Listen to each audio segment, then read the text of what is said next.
হযরত ওমর ফারুক রাদিয়াল্লাহু তাআলা আনহু মসজিদে নববী শরীফে বসে বসে আমার আপনার নবীর সোনার জবান থেকে জান্নাত জাহান্নামের কথা শ্রবণ করছেন।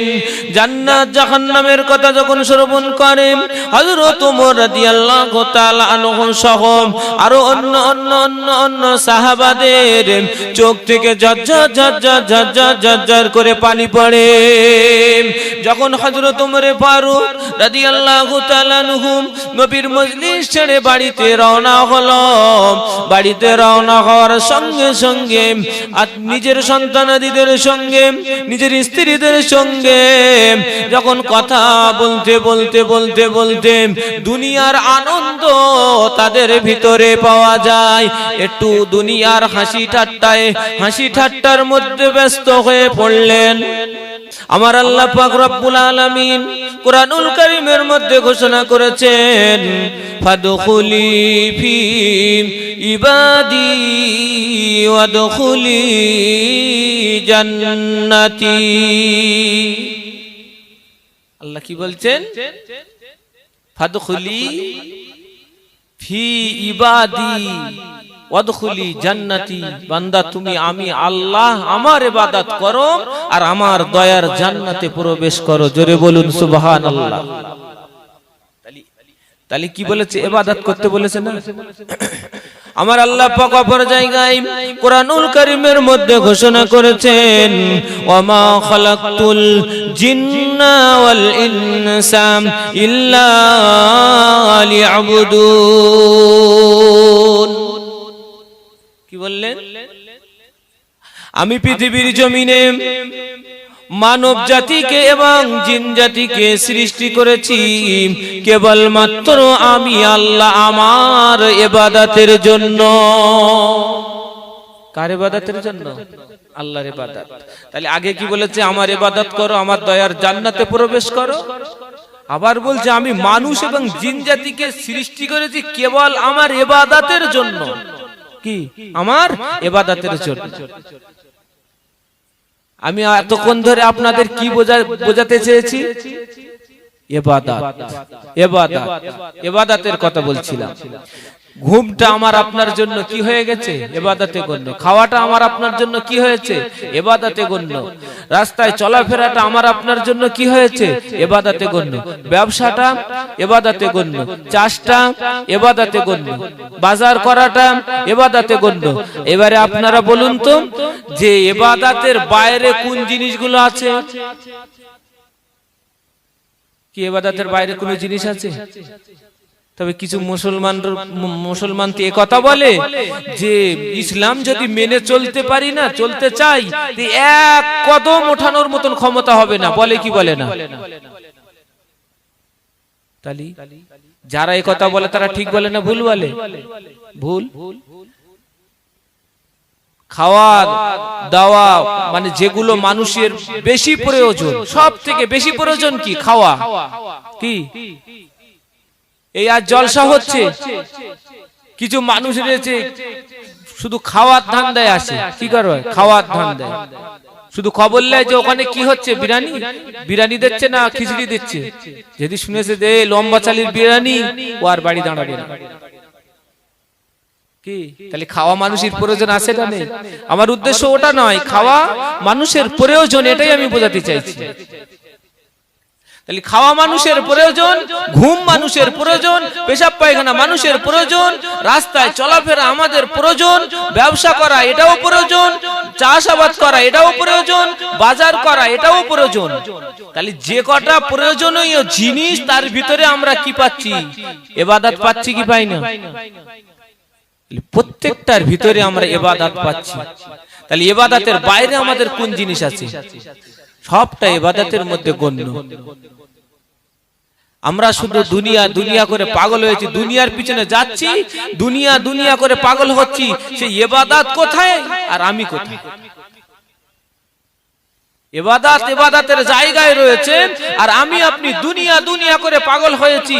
আমার নবী আপনার নবী দিন দুনিয়ার বাদশা হাবিবুল্লাহ মুহাম্মদ রাসূলুল্লাহ সাল্লাল্লাহু আলাইহি ওয়াসাল্লাম বলেছেন, হুব্বুদ দুনিয়া রাসু কুল্লি খাতিয়াতিন, দুনিয়ার মোহাব্বত, দুনিয়ার ভালোবাসা সমস্ত গুনাহের মূল। তাহলে দুনিয়ার ভালোবাসা, দুনিয়ার মোহাব্বত, এটা কি? সমস্ত গুনাহের মূল। আজকে দেখেন আমরা দুনিয়ার সঙ্গে জড়িয়ে আছি না নেই? মসজিদে সময় দেয়, মসজিদে নামাজ পড়লে কষ্ট হয়, অথচ ডিলিয়ারের ঘরে যখন চাল যায়, চাল ঘন্টার পর ঘন্টা দাঁড়িয়ে থাকতে হয় না, হয় না? হ্যাঁ, মসজিদে যদি নামাজের একটু দেরি হয়, 5 মিনিট যদি ওভার হয়ে যায়, সহ্য হয় না মানুষই? সহ্য হয়? কিছু মানুষ রয়েছে বড় কথা বলে না। দেখেন, ওটা কিন্তু দুনিয়া আর এটা আখেরাত। আখেরাতের কাজে যখন মানুষ যায় তাড়াহুড়ো করে, তাড়াহুড়ো, তাড়াতাড়ি। আর দুনিয়ার কাজে সারা দিন পার হয়ে যাবে, কোনো একটু উহা করবে না। কি হয়, কি হয় না? তাহলে দুনিয়ার পিছনে, দুনিয়ার দিকে মানুষ বেশি ছুটতে না আখেরাতের দিকে বেশি ছুটছে? কোন দিকে? দুনিয়ার দিকে। তাই নবী পাক বলছেন হুব্বুদ দুনিয়া রাসু কুল্লি খাতিয়াতিন, দুনিয়ার মোহাব্বত, দুনিয়ার ভালোবাসা সমস্ত গুনাহের মূল।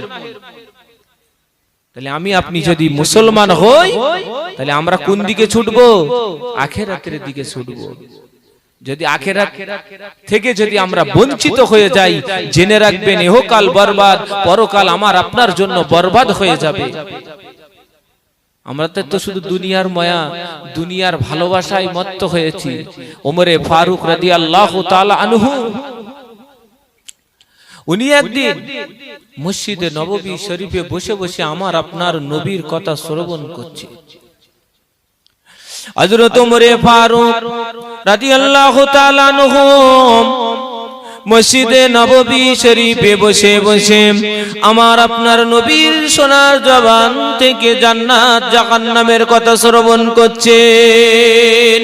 জান্নাত জাহান্নামের কথা যখন শ্রবণ করেন, হযরত ওমর রাদিয়াল্লাহু তাআলা আনহু সহ আরো অন্য সাহাবাদের চোখ থেকে ঝরঝর করে পানি পড়ে।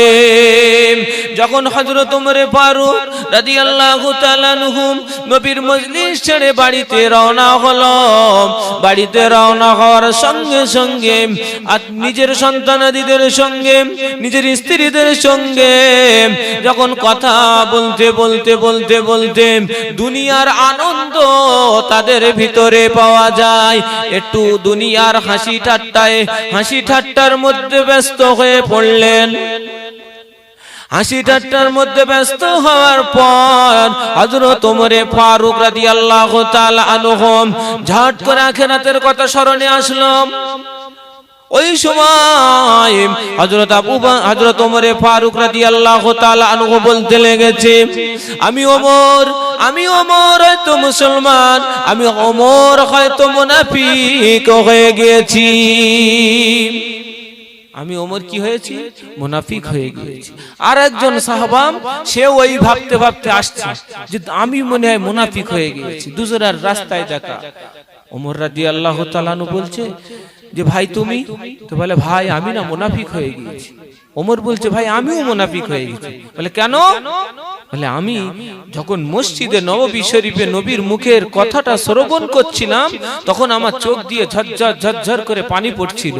যখন মসজিদে নববী শরীফ থেকে নিজের বাড়িতে গিয়েছি, স্ত্রী পুত্রদের সঙ্গে ঠাট্টা আমোদ করতে গিয়া দুনিয়ার আনন্দ আমাদের ভিতরে প্রবেশ করেছে।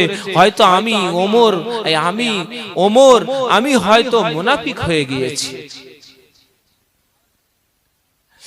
হযরত ওমর ফারুক রাদিয়াল্লাহু তাআলা আনহু নবীর দরবারে গিয়েছেন, ইয়া রাসূলুল্লাহ, ইয়া হাবিবাল্লাহ, ওমর মনে হয় মুনাফিক হয়ে গিয়েছে। হযরত ওমর রাদিয়াল্লাহু তাআলা আনহু বলছেন, ইয়া রাসূলুল্লাহ, ইয়া হাবিবাল্লাহ, যখন মসজিদে নববী শরীফে আপনার মুখে থেকে যখন জান্নাত জাহান্নামের ভয়। এটা আপনি যখন জান্নাতের কথা বলছিলেন, জাহান্নামের কথা বলছিলেন, তখন আমি ওমর আমার চোখ দিয়ে ঝরঝর ঝরঝর করে পানি পড়ছিল। আর আমি যখন নিজের বাড়িতে প্রবেশ করেছিলাম, বাড়িতে প্রবেশ করার সঙ্গে সঙ্গে আনন্দ ফুর্তিতে মত্ত হয়ে গিয়েছিলাম। ইয়া রাসূলুল্লাহ, ইয়া হাবিবাল্লাহ, আমি ওমর মনে হয় মুনাফিক হয়ে গেছি। আমার নবী, আপনার নবী ওমরকে বলছে, এ ওমর তুমি কি বলছো? ইয়া রাসূলুল্লাহ, ইয়া হাবিবাল্লাহ, আমি মনে হয় মুনাফিক হয়ে গিয়েছি। আমি আপনার মজলিসে যখন ছিলাম, চোখ দিয়ে ঝরঝর ঝরঝর করে পানি পড়ছিল। আর আপনার মজলিস ছেড়ে যখন বাড়িতে গিয়েছি, স্ত্রী পুত্রদের সঙ্গে যখন দুনিয়ায় মত্ত হয়েছি, তখন আমাদের মধ্যে সেই কান্নাটুকু আর নেই, শুধু হাসি আর হাসি। তাই আমি ওমর মনে হয় মুনাফিক হয়ে গিয়েছি। আমার নবী, আপনার নবী বলেন, এ ওমর শুনে রেখে দাও, জেনে রেখে দাও, এটাই হলো দুনিয়া। দুনিয়া মানুষের সব সময় আনন্দ দিবে, দুনিয়া মানুষের সমস্ত ইবাদত থেকে গাফিল করবে, দুনিয়া হলো সমস্ত মানুষের আমলকে বরবাদ করবে, এর নাম হলো দুনিয়া। ও ওমর শুনে রেখে দাও, তুমি শুধু তোমার বাড়িতে স্ত্রীর সঙ্গে কথা বলেছো, একটু তোমার মুখ থেকে হাসি বার হয়ে গেছে, এ ওমর শুনে রেখে দাও, এর জন্য তুমি মুনাফিক হবে না, এর জন্য তুমি মুনাফিক হবে না। দুনিয়ায় নবী পাক বলেছেন, তুমি হাসো কম কাঁদো বেশি, হাসো কম কাঁদো বেশি। তাহলে হাসির কথা নবীও বলেছেন, দুনিয়ায় হাসতে, সারা জীবন কাঁদতে বলিনি। তাই আমরা সেটাকে কি করেছি, একটু অতিরিক্ত করে ফেলেছি, তাই কি না? বলেন তো, সারা দিন আমরা শুধু হাসি ঠাট্টার মধ্যে থাকি না কান্নার মধ্যে থাকি? হ্যাঁ, বেশিরভাগ হাসি ঠাট্টার মধ্যে থাকি না? কান্নার কতক্ষণ আমরা কাঁদি, সেই কান্না আজ পৃথিবীতে নেই, দেখা যায় না। হযরত ওমর ফারুক রাদিয়াল্লাহু তাআলা আনহু একদিন রাস্তা দিয়ে হেঁটে হেঁটে যায়, যেতে যেতে দেখতে পেলেন একটা বিশাল বড় গাছ সামনে পড়লেন। পড়ার সঙ্গে সঙ্গে গাছের দিকে লক্ষ্য করে বলছেন, এ গাছ, আমি ওমর যদি তোর মতন এরকম বড় বৃক্ষ হতাম, বড় গাছ হতাম, আমার ওই যদি গাছের পাতা হতাম, ওই পাতা ছাগল গরু দুম্বা ভেড়া তারা খেয়ে নিত, আল্লাহর দরবারে ওমরের হিসাব দিতে হতো না। হিসাবের মানে আল্লাহর দরবারে যে হিসাব দেওয়া, হিসাবের ভয় হযরত ওমরের হৃদয়ের মধ্যে ছিল কি ছিল না? ছিল না? উনি আবার জান্নাতের আশারায়ে মুবাশশারা 10 জন সাহাবার হুজুরদের মধ্যে উনিও, ওনাকে আল্লাহ পাক জান্নাতের সার্টিফিকেট দিয়েছিলেন দুনিয়ায় বেঁচে থাকা অবস্থায়। তালি যিনি বলছেন যে এই গাছের পাতা যদি আমি হতাম, তাহলে দুনিয়ার গরু ছাগল এরা খেয়ে আমাকে শেষ করে দিত, আল্লাহর দরবারে আমার কোনো হিসাব হতো না। আজ আমাদের কি সেই আখিরাতের ভয় কি আমাদের নেই? হ্যাঁ, আমরা কি মরব না? আল্লাহ আমাদের কি মরণ দেবেন না? আল্লাহ পাক বলেছেন, কুল্লু নাফসিন যায়িকাতুল মাউত, প্রত্যেক প্রাণীকে আল্লাহ মৃত্যুর স্বাদ, মৃত্যুর মজা চাখতে হবে। আদম সফিউল্লাহ থেকে আমাদের নবী পর্যন্ত কোন নবী আজ পৃথিবীতে আছে? নেই, সব চলে গেছে। আমরাও পৃথিবীতে বেশি দিন থাকবো না, আমরাও এই দুনিয়া থেকে চির বিদায় নিয়ে আমার আপনারও চলে যেতে হবে।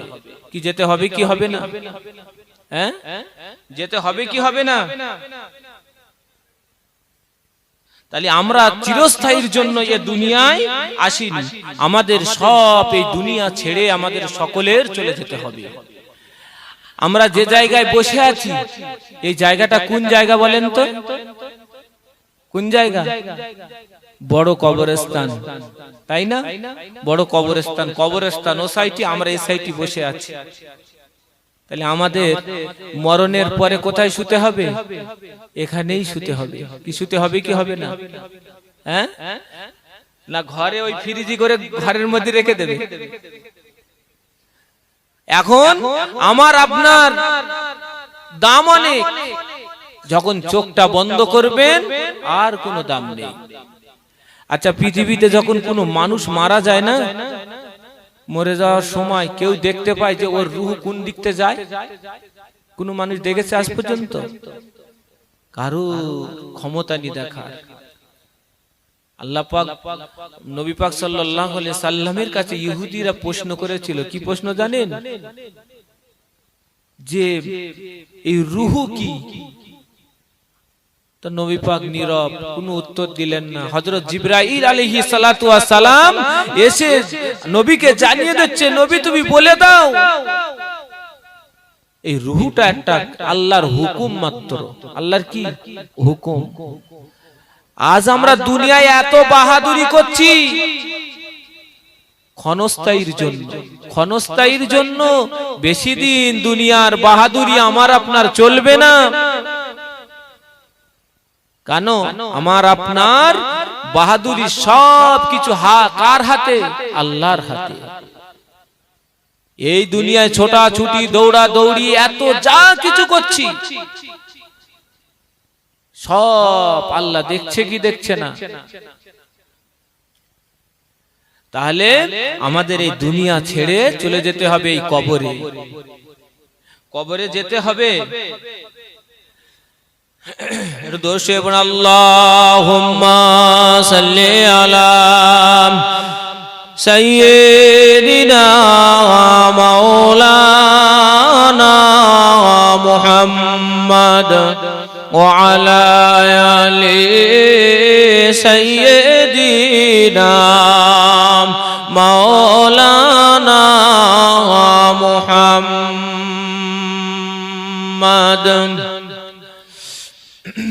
মরতে যেহেতু আমাদের হবে, কবরে আমাদের আসতে হবে, তাই এক কবি তার ভাষায় তিনি বলছেন, ওরে মানুষ হইছ বেহুশ দুনিয়ার পিছে, কি জবাব দিবি রে তুই আল্লাহর কাছে?